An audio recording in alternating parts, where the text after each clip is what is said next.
Tom Hardy's Harry Da Souza is intended to be the protagonist of Paramount Plus' crime drama MobLand despite his violent livelihood, but there is a big problem with his character that the show has finally started to address. While Harry's backstory has only been fleshed out in bits and pieces, it's been made clear that he and the Harrigans go back decades, at least to when he and Kevin were teenagers. He has the ultimate trust of Pierce Brosnan's Conrad Harrigan, even more so than his son Kevin, and certainly more so than his son Brendan. He is seemingly the most reliable and capable member of the entire Harrigan crime organization, but where Harry comes up short is with his own family. When MobLand begins, Harry and his wife Joanne Froggatt, are already on the rocks, with Jan seeking support in the form of couples therapy. Harry's obligations to the Harrigans kept him from attending therapy, and it quickly became clear that his work for the Harrigans was a primary reason that their marriage was on shaky ground. It's created a major problem that has gone relatively unaddressed until episode 6 of MobLand. Helen Mirren and Pierce Brosnan as Maeve Harrigan and Conrad Harrigan in MobLand. Related. After MobLand episode 6, I think I've figured out what Maeve is really up to, and it's bad news for Conrad.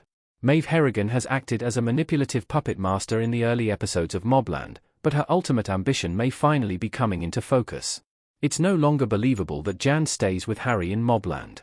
His livelihood literally endangers her and their daughter.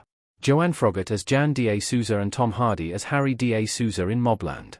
Jan Da Souza has seemed disenchanted with her husband's connection to the Harrigans since the very first episode of MobLand. It's what made her such an appealing target for Alice, Emily Barber, D.S. Fisk's undercover informant.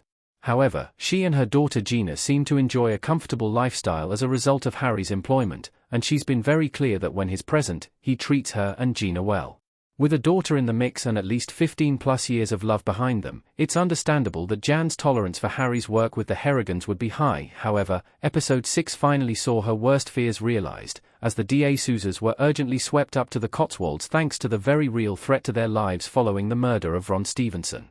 While it theoretically was always the case, Harry's work with the Harrigans has officially put her and her daughter's lives in jeopardy, making it hard to believe that Jan is willing to stay with Harry long-term. The fact that the safe place is under the roof of an unstable elderly gangster who was already inappropriate with her 16-year-old daughter is icing on the cake. Jan may finally be giving up on Harry in MobLand. One moment points to her lingering doubt. Screen Rant Sandbox, 2025-05-072153336.954. Between Harry continuing to be absent when she asks him to attend therapy with her, she and Gina suddenly being whisked to the houseboat of one of Harry's friends, and Conrad stalking and intimidating her in her own home, Jan's patience was well past the boiling point.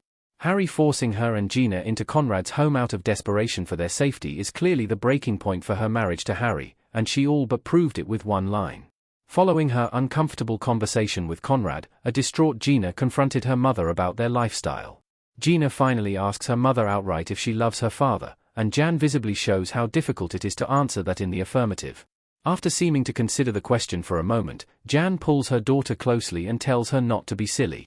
The fact that she can't even bring herself to tell their daughter to her face that she still loves Harry is the ultimate proof of just how far gone Jan is when it comes to her relationship with Harry. Is there hope for Jan and Harry to make things work? It seems unlikely so long as Conrad is around. With Harry now on the front lines of a full-fledged gang war, there will be no time whatsoever for Harry and Jan to do any meaningful work on their marriage.